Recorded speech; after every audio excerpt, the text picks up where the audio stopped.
또 오랜만에 원년 멤버 전국구 정치평론가 최승욱 소장님 오셨습니다. 제 초임 기자 때 정치부 차장님이셨는데 그때 그러셨어요. 그때 보면서 저렇게 기자가 돼야지, 저런 기자가 돼야지.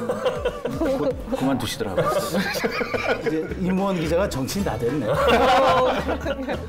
춘천 공지천에서 첫 결빙이 관측이 됐다고 합니다. 제 기억에는 어렸을 때 요즘 같은 날씨는 기본이었어요. 이 겨울에 정도면 추운 것도 아니고. 그럼 조금만 추워도 뭐 이렇게 체감적으로는 더 춥게 느껴지는 어떤 서는 곳이 달라지면 보이는 풍경이 달라지듯이 일목은 아주 그냥 천이치에 따라서 덜덜 모든 환경들도 다 물이 얼굴 적응이 되는 그랬었어요. 그랬었는데 강원도 주요 현안을 좀 짚어보려고 합니다. 설악산 오색 케이블카. 벌써 5년도 더 지난 사안이거든요. 그동안 환경부 때문에 뭐 여러 가지 발목 잡힌 게 한두 가지가 아니다 보니까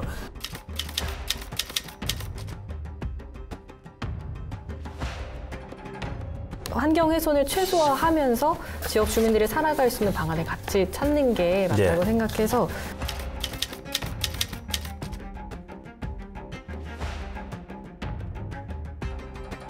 환경부의 이 결정이 월권이었느냐, 영향평가가 제대로 되었느냐. 그렇죠. 그러니까 여기에서 이제 안 되면은 사실 이게 행정소송으로 가도 쉽지는 않아 보이기 때문에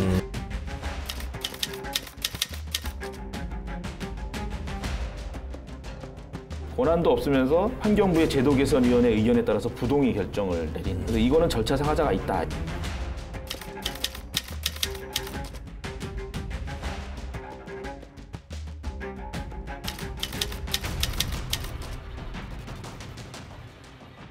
수다스러운 기자들의 뒷담화 강원 기자회견의 문이 열렸습니다. 또 오랜만에 원년 멤버 전국구 정치평론가 최승욱 소장님 오셨습니다. 네, 반갑습니다. 네, 반갑습니다. 네, 요즘 좀 어떻게 지내셨어요? 뭐 저도 코로나 팬데믹으로부터 자유로울 수가 없어서 전에 좀 하던 강의나 특강은 전부 이제 못 하고 그래서 방송만 출연하고 있습니다. 그래서 요즘에 특히나 이제 뭐 아무래도 중앙에서는 이제 서울시장 보궐선거와 부산시장 보궐선거가 핫한 이슈고 또 이제 최근에 윤석열 추미애 장관의 갈등 문제에 있어서 여기저기 불러주는 데가 있어서 열심히 다니고 있습니다. 그래도 오랜만에 오시는 건가요? 제 초임 기자 때 정치부 차장님이셨는데 그때 그러셨어요. 그때 보면서 저렇게 기자가 돼야지, 저런 기자가 돼야지. 그만두시더라고요. 이제 임원 기자가 정치인 다 됐네.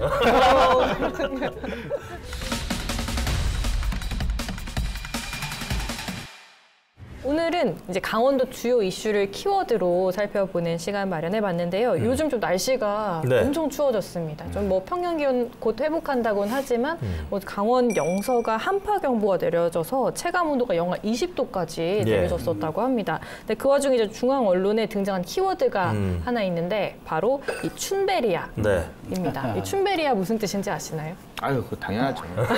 네. 그럼 여기서 퀴즈 하나. 네. 춘베리아의 유서어들 한번 아세요? 춘베리아의 유서어들. 데프리카? 뭐 데프리카? 데프리카. 네. 또 지난번에 좀 홍프리카도 있었죠. 홍프리카 있었죠. 강원도 또 하나 있잖아. 강원도요? 철레스카, 철원 알래스카. 아, 철레스카. 그다음에 또 여름은 서울을 서우디아라비아라고 불렀어요. 아, 사우디아라비아. 2018년 큰 참폭염이 있었을 때니까 이 지역들의 특징이 분지라는 거예요. 분지. 그렇죠. 그러니까 분지가 극서지와 극한지로 다 분류되잖아요. 그래서 재밌는 건 하여튼 이 네 가지, 그러니까 이런 이름 별명을 가진 지역들이 대부분 분지다. 이것도 재밌는 공통점이더라고요. 제 기억에는 어렸을 때 요즘 같은 날씨는 기본이었어요.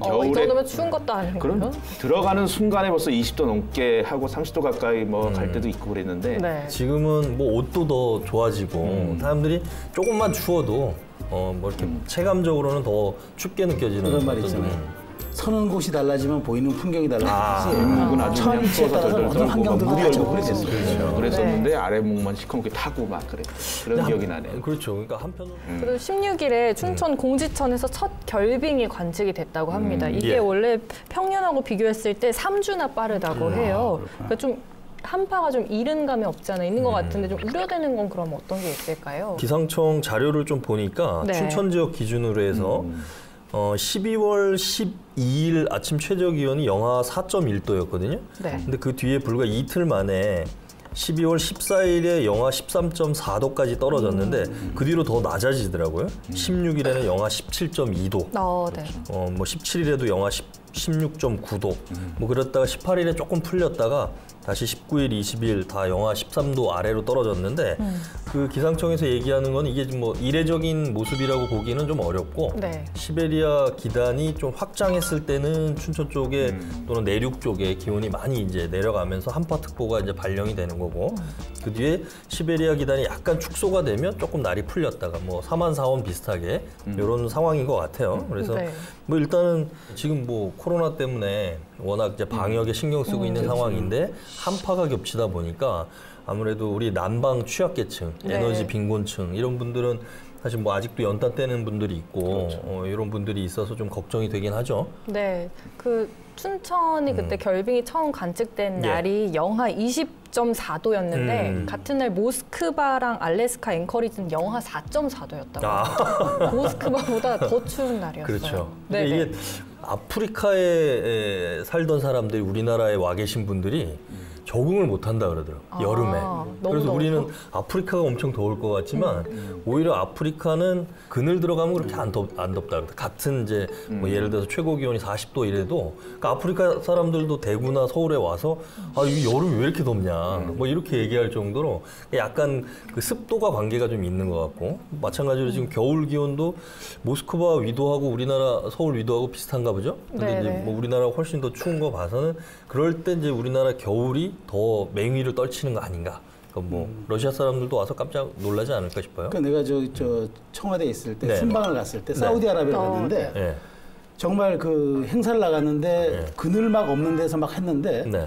거기는 죽을 것 같이 덥다가 실제로 그늘만 싹 들어가니까 에어컨이 없어도 되겠다. 워낙 건조하니까. 그렇죠, 그렇죠. 그러니까 그늘만 들어가면 살만해요. 에어컨 없어도 되는데 땡볕에 나가면 죽겠더라고요. 그렇죠. 그 차이가 있어서 아마 그런 중동이나 아프리카 이런 데 생활하신 분들이 이렇게 한국에 오면은 습도 때문에 여름 나기가 그렇죠. 정말 어려울 거예요. 그게 좀 습도 얘기하니까 그런데 여름에는 습도가 많아서 그런데 네. 겨울에는 우리나라 또 습도가 확 낮아지잖아요. 그렇죠. 건조하죠. 전염병은 습도와 또 이제 연관이 많아가지고 네. 그래서 지금 이제 트윈데믹 우리 독감하고 코로나19하고 동시에 이제 유행할 가능성이 높다고 계속 경고가 나오는 이유가 그건데. 예.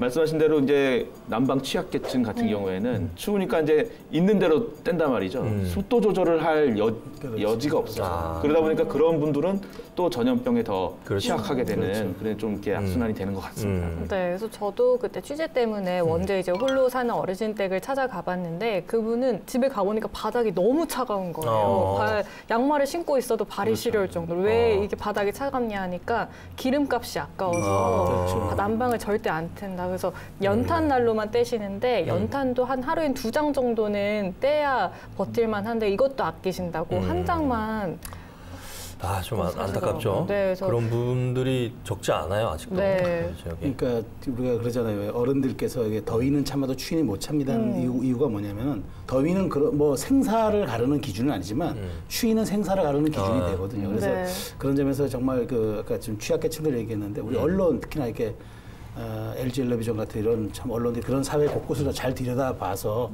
그런 부분들이 발생하지 않도록 그 계몽하고 또 계도하는 또 이렇게 사회에 알리는 그런 역할들을 많이 해줬으면 좋겠어요.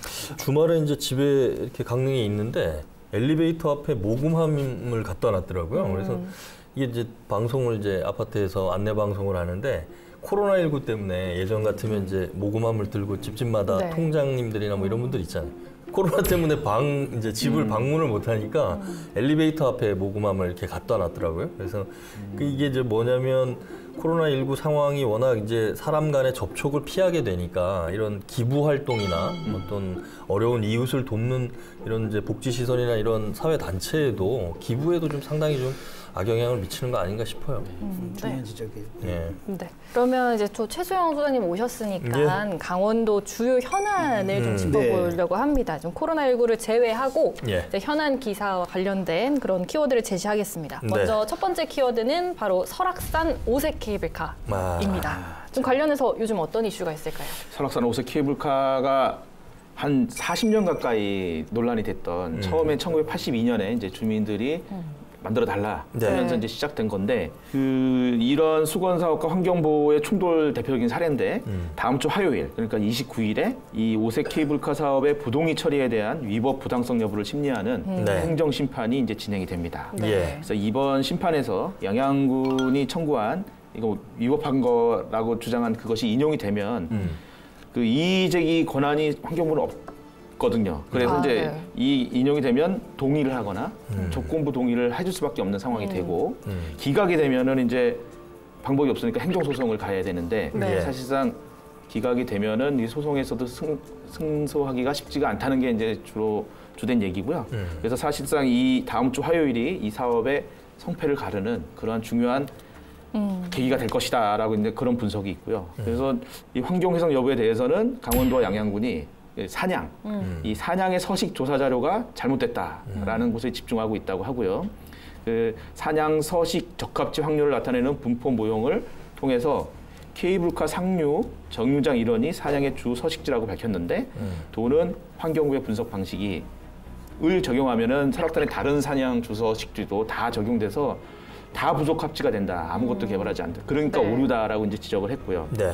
이제 또 절차적 하자 여부에 대해서도 지적을 하고 있는데 이 도하고 양양군은 환경부가 환경영향평가서 등을 보완, 조정할 사유가 있으면 이게 사업자에게 요청해서 이제 수정하거나 반려하거나 이렇게 해야 되는데 권한도 없으면서 환경부의 제도 개선위원회 의견에 따라서 부동의 결정을 내린 조금 낯선 결정을 한 거죠. 그래서 이거는 절차상 하자가 있다 이렇게 주장을 하고 있습니다. 그러니까 핵심은 두 가지. 말씀하는 그대로 환경부의 이 결정이 월권이었느냐, 그러니까 부서의 권한을 넘어서는 월권이었느냐와 그다음에 영향평가가 제대로 되었느냐. 그러니까 제가 보기에는 지금 6명씩 이제 구술심리단이 들어간다 그러더라고요. 그러니까 이제 우리 입장을 제대로 이제 전달할 수 있는 사람들이 들어가는데 그래서 나는 여기에 굉장히 우리 정치적인 어떤 비중을 가진 사람도 들어가는 것도 중요하겠지만 중요한 건 여기에서 좀 법리적으로 완벽하게 상대편 논리를 좀 제압할 수 있는 그런 법률 전문가들이 여기서 우리가 좀 유리한 것들을 잘 끄집어내서 행심위에 설득하는 과정이 필요하다. 그러니까 올코트 프레싱 전략으로 가되 좀 약간 선택과 집중을 해서 이 부분에 좀 포커스를 맞춰야 되지 않느냐는 생각이 하나 들고요. 중앙 행심위 갖고 있는 권한이 있어요. 이게 조정 권한이라는 게 있어요. 그래서 양측을 조정할 수 있는 권한이 있는데 이번은 사실 쉽지 않아 보이는 이유가 전례들이 몇 개 있더라고요. 내가 가서 사례를 봤는데 갈등이 이제 좀 조정이 가능할 만한 사안이었는데 이거는 하냐 못하느냐의 부분이고 이른바 대체 산업이라든가 양쪽이 반반 양보해서 갈 수 있는 이른바 갈등 조정의 지점들이 거의 없다는 게 이제 문제라는 거예요. 그래서 국민권익위 쪽에 한번 알아보니까 이게 반드시 이번에 처리돼야 하는 그런 규정은 없대요. 또 이제 순차적으로 넘어가서 보완하고 하는데 다만 이게 국민적 관심사도 높고 너무 오래 끌어왔으니까 아마 올해 안에 이제 국민권익위의 행정심판위원회가 좀 하지 않겠느냐의 대체적인 분석인데 강원도 전략 잘 세워야 될 겁니다. 그러니까 이게 지금 국립공원위원회 통과한 거는 2015년 8월이에요. 벌써 5년도 더 지난 사안이거든요. 그동안의 논의 자체가 워낙 방대하게 이루어졌고 중앙행정심판위원회도 지난번에 현장 조사까지 또 양쪽의 의견 또 다 들었단 말이에요. 그래서 어떻게 보면 환경부나 중앙행정심판위원회도 고심스러운 건 뭐냐면 이 사례에 따라서 다음번 사업들이 지금 줄줄이 대기하고 있을 거예요. 그러니까 거기에도 다 영향을 미치기 때문에 군민뿐만 아니라 강원도민 전체들이 그동안 환경부 때문에 뭐 여러 가지 발목 잡힌 게 한두 가지가 아니다 보니까 상당히 조금 더 관심이 가는 그런 사안인 것 같아요. 그럼 여기서 이제 양양군 지금 현재 뭐 상황 어떤지 전화 연결해서 들어볼까요? 네, 단장님 안녕하세요. 저희 강원 기자회견입니다. 네네, 단장님 지금 이제 설악산 오색 케이블카 이제 다음 주 행정 심판 관련해서 좀 잠깐 전화 연결 좀 하려고 하는데요. 지금 뭐 29일 준비는 잘 돼가고 계신가요? 그동안에 저희 각 분야 전문가들, 동물, 식물 그리고 공원에 대한 전문가들 모시고 구술심리 바로 직전인 날에 좀 스터디를 하고 리허설을 할 예정입니다. 지금 일단 양양군하고 강원도에서 지금 이번 환경부의 환경영향평가 부동의하는데 가장 크게 지금 말씀하시는 게 어떤 부분인지 간략히 좀 정리해 주실까요? 절차적인 문제 같은 경우에는 갈등조정협의회를 통해서 저희가 그 본안에 보완 통보를 받은 어떤 사항에 대해서 이걸 부동의를 처리하기 위해서 재차 갈등조정협의회를 구성을 했고 환경영향평가 협의하는 규정에 보면 그 타당성과 그다음에 계획의 적정성이 검증이 됐다고 하면 그것을 부동의를 할 수 없도록 그렇게 규정이 되어 있거든요. 근데 저희는 이미 그 그 중앙행정심판위원회 그다음에 행정법원에서 이 사업의 합법성과 정당성을 이미 그 인정을 받은 사업이에요. 네. 그런데도 그것을 평가하는 환경청 입장에서는 우리의 계획이 무조건 틀렸다라고 하면서 그런 기회를 주지 않고 부동의를 내린 것은 마찬가지로 과잉 처분이다 이런 주장이죠. 네. 방금 말씀하신 것처럼 절차적 문제가 좀 심각하다고 이제 생각하고 계시는데요. 예. 그럼 29일 날 열리는 행정심판에서 예. 그 예상하는 결과는 어떻게 예상을 하고 계신가요? 저희가 섣불리 예상을 하기는 좀 어렵고요. 저희가 주장하는 부분이 어떤 틀린 부분이 없기 때문에 좋은 성과가 있을 거라고 이제 생각하고 거기에 맞춰서 계속 준비하고 있습니다. 그러면 최악의 경우에 그 기각을 이제 당하는 경우에 그 이후에는 어떻게 움직일 건지 혹시 전략을 세워 두셨나요? 기각을 그 재결이 있다고 하면 저희가 이제 행정소송을 제기할 생각입니다. 네. 행정심판은 청구인이 불복하면 다음 단계로 행정소송을 진행할 수 있는 부분이 있고 그런 제도를 제가 충분히 활용할 생각이고요. 다행히 인용이 되면 원주청 입장에서는 행정소송을 제기할 수는 없을 겁니다. 기속력 때문에 바로 그 재결 사항대로 처분을 해야 될 것입니다. 그러면 이번에 중앙행정심판위원회에서 인용 결정이 내려지면 환경부에서는 동의를 할 수밖에 없는 건가요? 예, 그렇습니다. 행정심판법에 따르면 처분청은 행정심판위원회에서 재결하는 대로 처분을 해야 됩니다. 네. 여기까지 드릴까요? 예, 네, 고맙습니다. 네, 감사합니다. 네, 감사합니다. 네. 아무쪼록 결과가 좀 어떻게 나와야 할지 잘 나와야 될 텐데. 그러니까 지금 양양군의 설명을 드려보니까 중앙행정심판위원회 행정심판을 청구를 해서 일단 결론을 받아본 뒤에 만약 여기서 원하는 답이 나오지 않을 경우에 행정소송으로 갈 수 있다. 그러니까 인용이 되면 그렇죠. 인용이 되면 그냥 하는 건데 여기에서 이제 안 되면은 사실 이게 행정소송으로 가도 쉽지는 않아 보이기 때문에 어쨌든 여기에서 우리가 최적의 결론을 우리가 인용받는 결론을 내고 아니면 최소한 저쪽이 조건부 부동이라도 하든가 이걸 다른 걸 보완해서 추진하라고 얘기를 하든가 이렇게 하면 양양군 입장에서는 이제 사업을 추진할 수 있는 이제 모멘텀이 생기는 거니까. 하여튼 29일이 좀 여러 가지 기대가 됩니다. 네. 그러면 또 마무리하면서 한 줄평 모아보도록 하겠습니다. 오늘 한 줄평의 주제는 행정심판 앞둔 설악산 오색 케이블카 설치 사업과 관련해서 한 줄평 정리해 주시죠. 일단은 환경은 보호해야 합니다. 하지만 사람도 보호해야 한다. 이렇게 가겠습니다. 그래서 이번에 행정심판이 좀 지혜롭게 좀 지혜로운 결과가 나왔으면 좋겠습니다. 저도 이제 마찬가지인데 그 조명래 환경부 장관이 결국은 그 도시, 지역학 이거 전문가 출신이세요. 이 양반이. 환경 문제를 예방하고 해결책을 제시하는 그런 이제 연구기관이란 말이에요. 거기 출신이신데 오히려 이런 측면에서 늘 얘기하는 것들 있잖아요. 우리가 환경 얘기할 때 지속 가능한 발전, 지속 가능한 보전 이런 것들이 나와서 저는 사람과 사냥의 공존이 필요하다. 이렇게 좀 결론이 났으면 좋겠어요. 비슷한 거예요. 저는 그러니까 아무래도 이제 설악산 훼손을 가장 반대하는 건 지역 주민일 것 같아요. 그 터를 잡고 살아온 지역 주민들이 설악산을 가장 아끼고 사랑하지 않을까.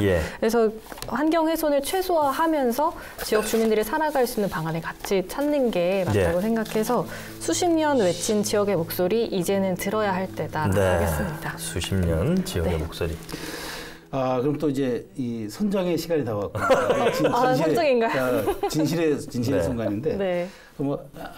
셋 다 사실은 다 좋은 얘기예요. 좋은 얘기인데 정말 저는 이번에야말로 두 번은 이제 공존을 얘기했고 사람도 우선이라 얘기했는데 이번에야말로 정말 우리 지역의 한이 담긴 목소리를 좀 중앙정부가 들어야 하지 않을까요? 그래서 우리 김 기자가 얘기한 저는 좀 그래도 우리 강원도의 입장에서는 가장 절절한 호소력 있는 메시지가 아닌가 그렇게 생각합니다. 알겠습니다. 감사합니다. 갑자기 이거 원래 우리 버전이 바뀌어가지고 한 줄평 하는 건데.